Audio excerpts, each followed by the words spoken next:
In the vast desert of New Mexico, where the horizon seems endless and silence dominates the landscape, an event occurred in the summer of 1947 that would change the way humanity looks at the skies forever. What began as scattered debris on a remote ranch would grow into the most famous UFO case in history, a case that still fuels debate, skepticism, and belief more than 7 decades later. For a brief moment, the United States Army announced something extraordinary: the recovery of a flying disc. Just as quickly, that statement was withdrawn. What followed was confusion, secrecy, and a story that refused to stay buried. This is the Roswell case, not just a story about what may have fallen from the sky, but a story about fear, secrecy, memory, and the human need to understand the unknown.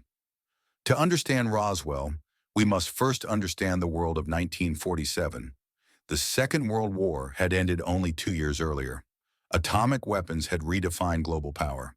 The Cold War was emerging, and the United States was racing to detect any potential threat, especially from the Soviet Union. Radar technology was still new.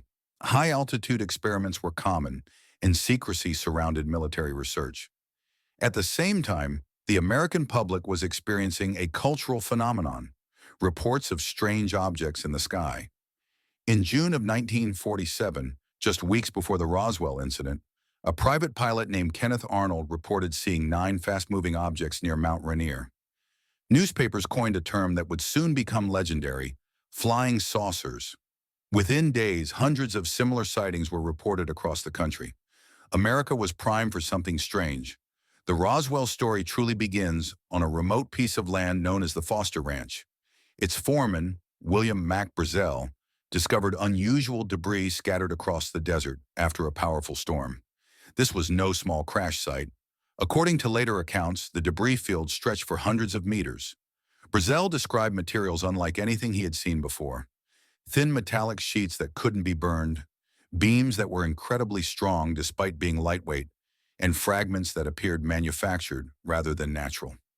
At first, Brazel thought little of it, but after hearing reports of flying discs on the radio, he reconsidered. He gathered some of the debris and drove into Roswell, where he contacted the local sheriff.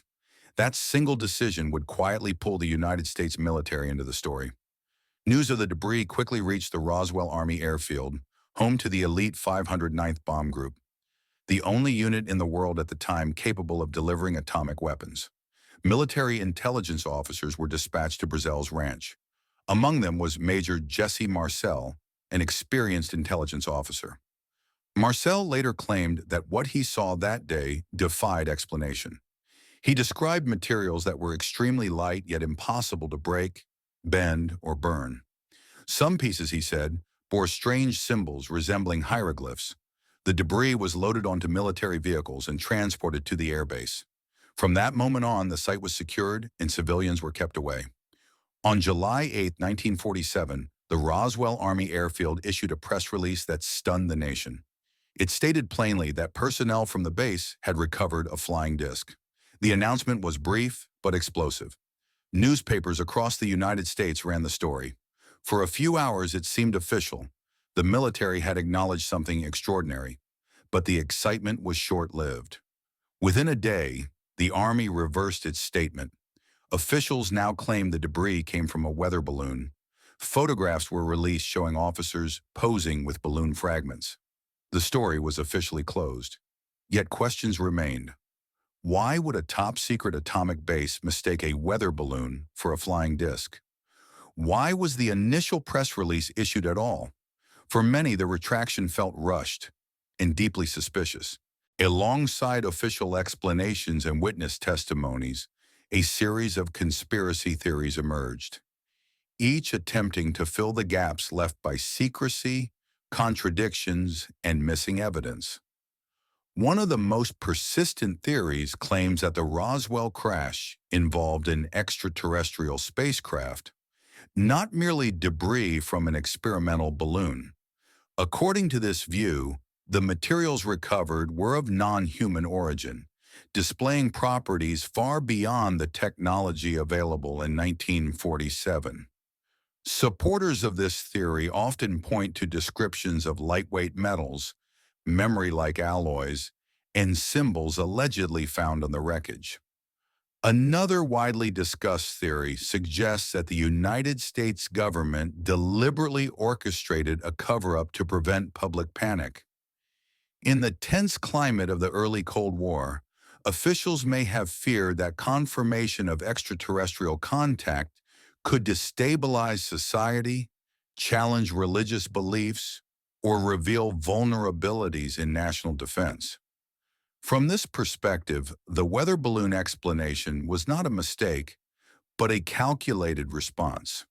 Some theories go even further, proposing that Roswell was the beginning of a long-standing secret agreement between the U.S. government and non-human intelligences.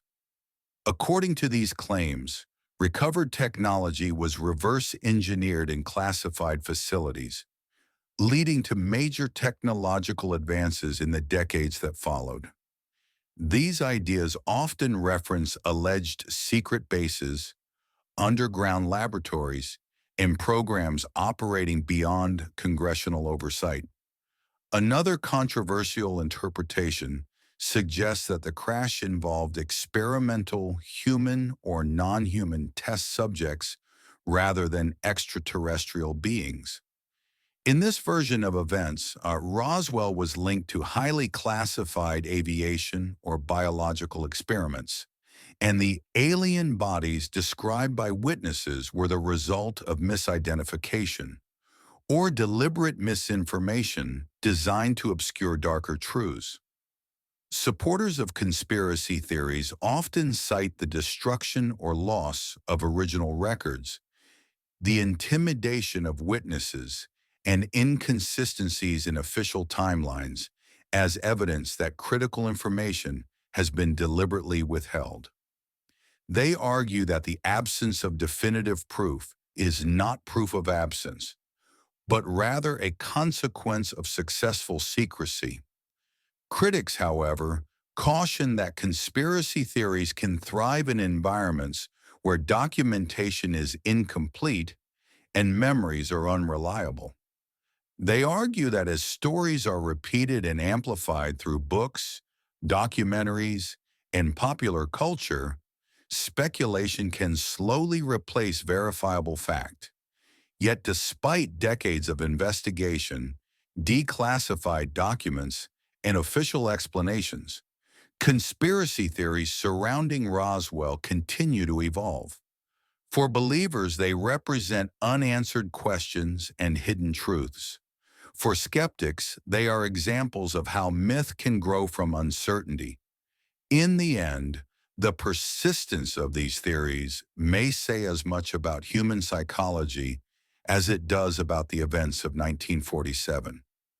Our deep fascination with secrets, our distrust of authority, and our enduring desire to believe that the universe holds more than we can see. Years turned into decades, and slowly, people who had remained silent began to speak. Major Jesse Marcel publicly stated that the balloon explanation was false. Other military personnel, morticians, nurses, and civilians came forward with extraordinary claims. Some described multiple crash sites. Others spoke of small bodies, recovered and transported under armed guard. A few claimed they were warned never to speak of what they had seen. Critics argue these stories emerged too late to be reliable, shaped by time, books, and popular culture. Supporters argue the opposite, that fear kept witnesses silent for decades. The result is a tangled web of testimony, compelling, contradictory, and impossible to fully verify. In the 1990s, the U.S. government revisited the Roswell case. Official reports concluded that the debris originated from Project Mogul, a classified program involving high-altitude balloons designed to detect Soviet nuclear tests. According to these reports, unusual materials, secrecy, and confusion explained the entire incident. The reports also suggested that later claims of bodies were misidentified test dummies used in military experiments. though critics point out inconsistencies in dates. To believers, these explanations raised more questions than answers. To skeptics, they finally grounded Roswell in historical context. Regardless of the truth, Roswell transformed into a cultural landmark. Books, documentaries, films, and television series turned the incident into a modern myth. Roswell became shorthand for government secrecy, extraterrestrial contact, and the possibility that humanity is not alone. Today, the town embraces its legacy, welcoming visitors from around the world who seek answers or simply wonder. The Roswell case sits at the intersection of evidence and belief. On one side, documents, official explanations, and scientific skepticism. On the other, eyewitness testimony, inconsistencies, and unanswered questions. History rarely offers clean conclusions. Sometimes all that remains is uncertainty. Roswell endures not because it has been solved, but because it hasn't. Did something extraordinary crash in the New Mexico desert in 1947? Or was Roswell the result of secrecy, misunderstanding, and fear in a tense moment of history? The answer may depend not only on evidence, but on how we choose to interpret it. The truth, like the desert sky above Roswell, remains vast, silent, and open to interpretation.